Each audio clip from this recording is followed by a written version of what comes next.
والسلام نے اعلان نبوت فرمایا، مکہ کی پاک سرزمین ہے، ابھی چند افراد وہ کلمہ طیبہ پڑھ کر مسلمان ہوئے۔ یہ کافروں کی جو ٹیم عتبہ، عتیبہ، شیبہ، ابو لہب، ابو جہل، یہ سارے لوگ بڑے پریشان ہیں کہ محبوب کریم علیہ السلام کا لایا ہوا نظام اور یہ دین پھیلتا چلا جا رہا ہے۔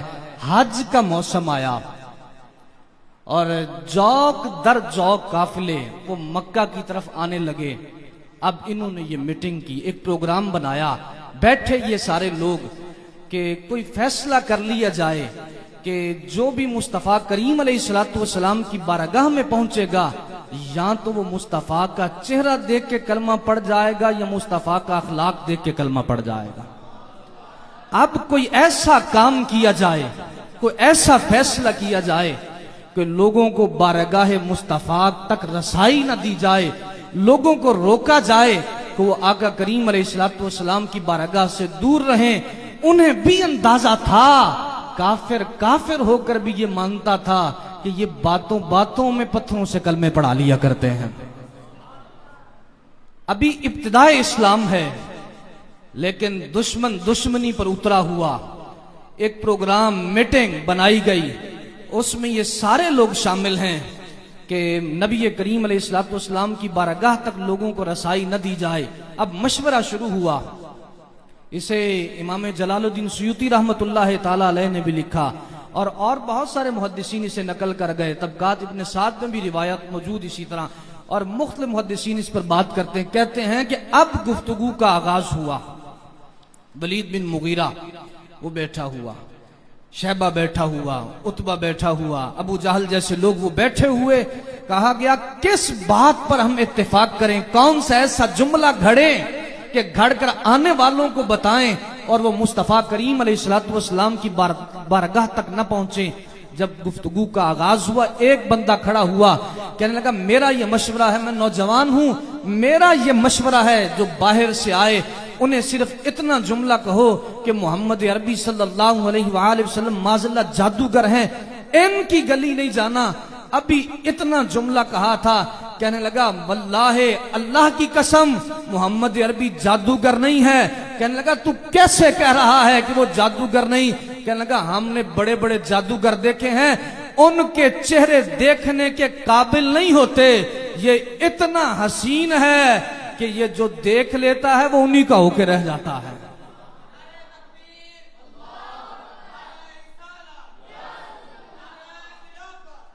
اور یہ چاہت ہے ان کی کہ محبوب کریم صلی اللہ علیہ وآلہ وسلم کے لائے ہوئے نظام کو، اسلام کو دبایا جائے، روکا جائے۔ اب یہ سلسلے کا آغاز ہوا، مشورہ وہ کیا جا رہا ہے۔ دوسرا کھڑا ہوا، کہنے لگا کہ میں یہ کہتا ہوں کہ یہ کہو آنے والوں کو کہ یہ معاذ اللہ شاعر ہیں اور لوگوں کو شاعروں سے آج کل تنگ آئے ہوئے ہیں۔ کہنے لگا یہ محمد عربی شاعر نہیں ہیں، یہ اپنا کلام نہیں پڑھتے، یہ تو رب رحمان کا کلام پڑھتے ہیں۔ اب یہ گفتگو جاری ہے۔ پہلا قافلہ مدینہ المنورہ سے آیا۔ ہماری بھی چاہت ہے ہم مدینہ شریف جائیں، آپ کی بھی چاہت ہے ہم مدینہ شریف جائیں۔ اللہ آپ کو بھی مدینے لے جائے، ہمیں بھی بارگاہ مصطفیٰ کی حاضری کی توفیق عطا فرمائے۔ پہلا قافلہ وہ تجارت کی غرض سے سمجھ لیجئے، وہ مکہ المکرمہ آیا۔ حج کا موسم چل رہا تھا، کھجوروں کا وہ ٹوکرے لے کر بزنس کے لیے جب مکہ پہنچے، اب فیصلہ ان کی میٹنگ میں یہ ہوا جو بھی بندہ یہاں آئے گا انہیں روکا جائے گا، بس یہ کہا جائے گا کہ یہ معاذ اللہ جادوگر ہیں۔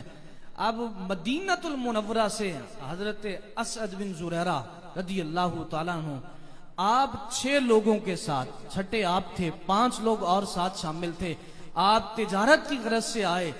جس وقت مکہ داخل ہوئے، جن کی ڈیوٹی لگائی گئی تھی کہ تم نے لوگوں کو گمراہ کرنا ہے، اور اسد بن زریرہ وہ شخصیت تھی، میں بڑے توجہ کے ساتھ جملہ کہہ رہا ہوں، جو خدمت مکہ المکرمہ میں حضرت ابو بکر صدیق رضی اللہ تعالیٰ عنہ کی اسلام کے لیے ہے، سیم وہی ریزلٹ کے حوالے سے خدمت مدینہ المنورہ میں حضرت اسد بن زریرہ رضی اللہ تعالیٰ عنہ کی ہے۔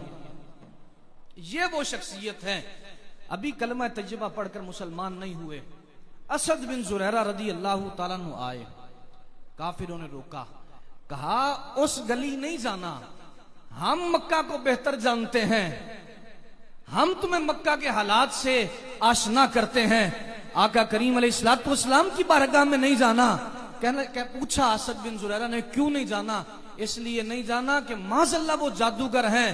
کہنے لگے میں نے بڑے بڑے جادوگروں کو دیکھا ہے، بڑے بڑے جادوگر میں نے دیکھے ہیں، میں اب مکہ کے سرداروں سے ملاقات بعد میں کروں گا، جنہیں تم جادوگر کہہ رہے ہو میں ان سے ملاقات پہلے کروں گا۔ 5 لوگ یہ، چھٹے اسد حضرت اسد بن زریرہ رضی اللہ تعالیٰ عنہ دار ارقم میں داخل ہوئے۔ کیفیت عجب بدلی، دیکھتے ساتھ ایک جملہ کہا، کہنے لگے اور مکہ کے سرداروں ابو جہل اینڈ کمپنی، تمہاری مت ماری گئی ہے، اور اتنا حسین و جمیل چہرہ کسی جادوگر کا نہیں ہو سکتا ہے، یہ حسین چہرہ کسی جھوٹے کا بھی نہیں ہو سکتا ہے، یہ خود بھی سچے ہیں اور جو کلام پڑھ رہے ہیں وہ بھی سچا پڑھ رہے ہیں۔ اب حضرت اسد بن زریرہ رضی اللہ تعالیٰ عنہ، میں خطابت کے انداز میں جملہ کہہ رہا ہوں، مصطفیٰ کریم صلی اللہ علیہ وآلہ وسلم نے پوچھا، اب جس وقت اسد بن زریرہ داخل ہوئے نا، آقا کریم تلاوت قرآن فرما رہے تھے۔ اب یہاں پر جملہ عرض کروں سامعین گرامی قدر، آج آپ کے قاری صاحب تلاوت قرآن کریں آپ کو لطف آتا ہے، آپ کے اس ادارے کے قاری قرآن تلاوت کریں لطف آتا ہے، یا مصر کا کوئی قاری قرآن تلاوت کرے تو کیفیت بدلتی ہوئی نظر آتی ہے۔ اسد بن زریرہ رضی اللہ تعالیٰ عنہ نے مصر کے قاری قرآن سے قرآن نہیں سنا تھا، کسی مدرسے کے قاری قرآن سے قرآن نہیں سنا تھا، بلکہ مصطفیٰ کریم علیہ السلام سے قرآن سنا تھا۔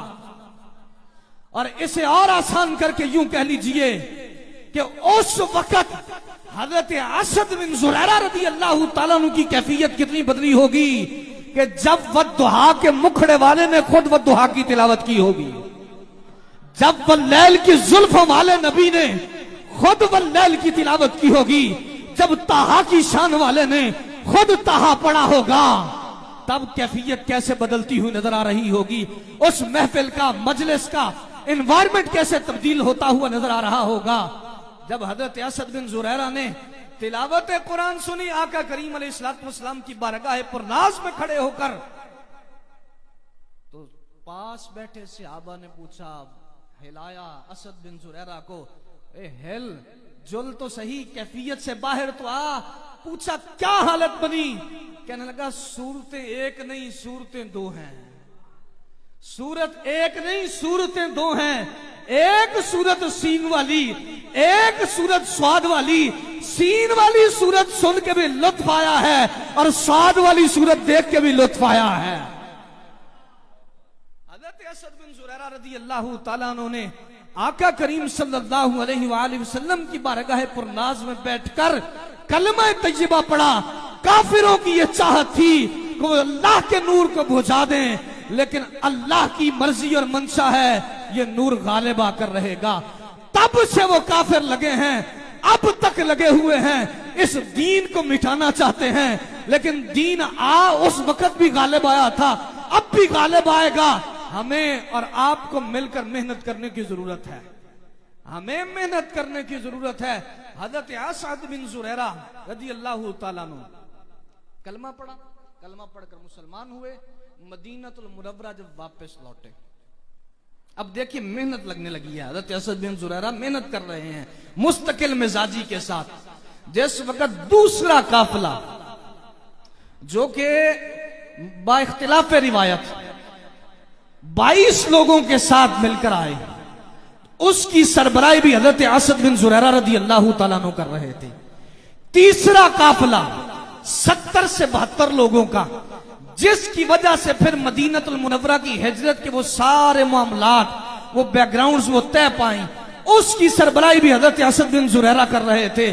اور حضرت خالد بن ولید رضی اللہ تعالیٰ عنہ کے سگے بھائی ولید رضی اللہ تعالیٰ عنہ، آپ میں قربان جاؤں، خالد بن ولید کے بھائی ولید بن ولید رضی اللہ تعالیٰ عنہ، آپ حضرت اسد بن زریرہ کی محنت کے بعد اسلام لائے، اور پھر جس وقت ولید بن ولید ایمان لائے، آقا کریم علیہ السلام کی بارگاہ پرناز میں حاضر ہوئے، تو آقا کریم علیہ السلام نے جملہ ارشاد فرمایا کہ تیرا جو بھائی ہے خالد وہ بڑا سمجھدار ہے، وہ سمجھداری کے باوجود اب تک میرے قدموں میں کیوں نہیں آیا ہے؟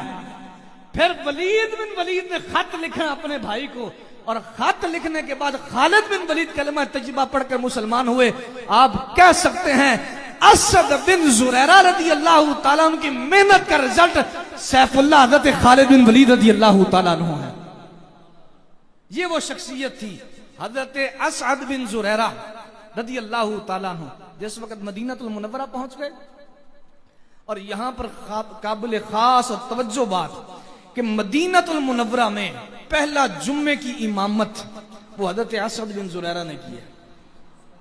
نبی کریم صلی اللہ علیہ وآلہ وسلم آقا کائنات صلی اللہ علیہ وآلہ وسلم آپ مکہ المکرمہ میں تشریف رکھتے تھے، اور مدینہ المنورہ میں پہلا جمعہ حضرت اسعد بن زریرہ رضی اللہ تعالیٰ عنہ کی امامت میں پڑھا گیا، جس میں 40 لوگ شامل تھے۔ آپ نے اتنی محنت فرمائی، پھر وہ اس کے بعد ماحول بدلا، انوائرمنٹ تبدیل ہوا۔ حضرت اسعد بن زریرہ رضی اللہ تعالیٰ عنہ کی سربراہی میں آقا کریم علیہ السلام کی بارگاہ میں صحابہ حاضر ہوئے، عرض کیا آقا آپ مدینے تشریف لے آئیں۔ پھر مصطفیٰ کریم صلی اللہ علیہ وآلہ وسلم جس وقت مدینہ المنورہ تشریف لائے، اس وقت حالت اور بدلی، ہر بندے کی اپنی ڈیوٹی تھی۔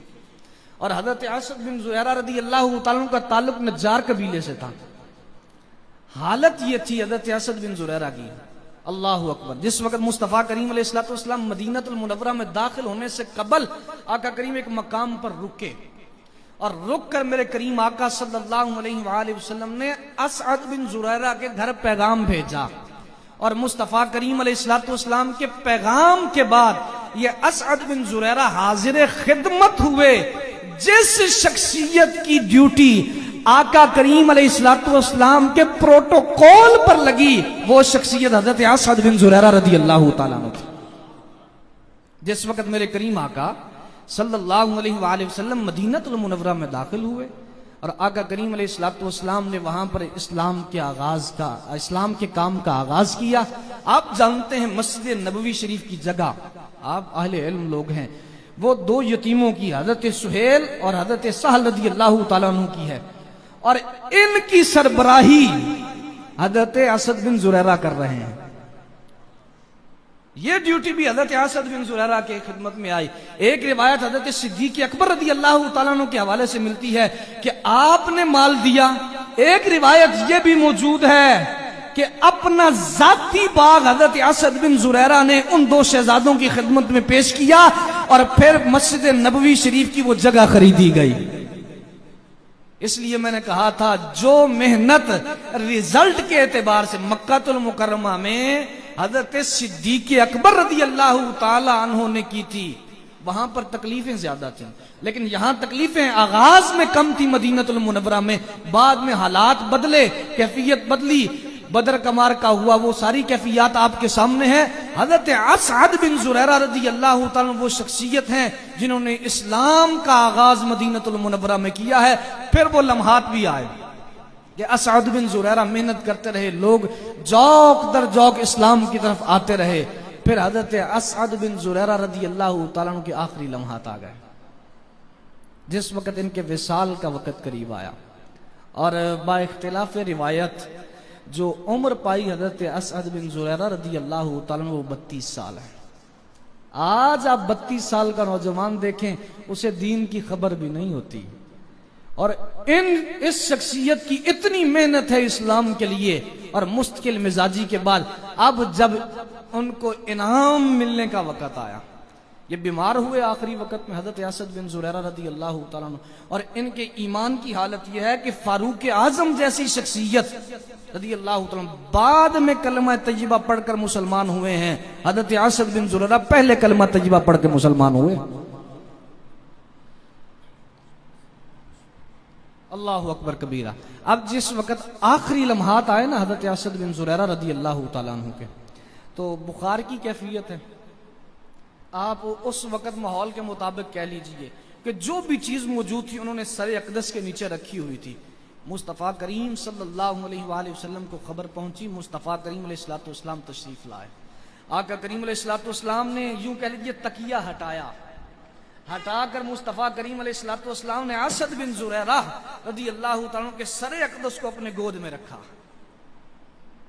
اب ذرا اس کو فیل کریں آپ کہ مصطفیٰ کریم علیہ الصلوۃ والسلام کی گود مبارک ہے، اسعد بن زریرہ کا سر اقدس ہے اور مصطفیٰ کی گود میں رکھا ہوا ہے، اور آقا کریم علیہ الصلوۃ والسلام کی گود میں اس شخصیت کی روح وہ پرواز کر گئی ہے۔ جس وقت جنازہ پڑھانے کا وقت آیا اور اس سے قبل غسل دینے کا وقت آیا، اگر اہل علم بتائیں گے میں مان جاؤں گا، ابھی تک میری تحقیق میں یہ بات نہیں کہ مصطفیٰ کریم صلی اللہ علیہ وآلہ وسلم نے جس شخصیت کو اپنے ہاتھوں سے سب سے پہلے غسل دیا وہ اعزاز بھی حضرت اسد بن زریرہ کی حصے میں آیا ہے۔ میرے آقا کریم صلی اللہ علیہ وآلہ وسلم نے سب سے پہلے حضرت اسد بن زریرہ کو غسل دیا مدینہ المنورہ کی سرزمین پر، اور آقا کریم صلی اللہ علیہ وآلہ وسلم نے پھر جنازہ بھی خود پڑھایا، قبر میں بھی مصطفیٰ خود اترے۔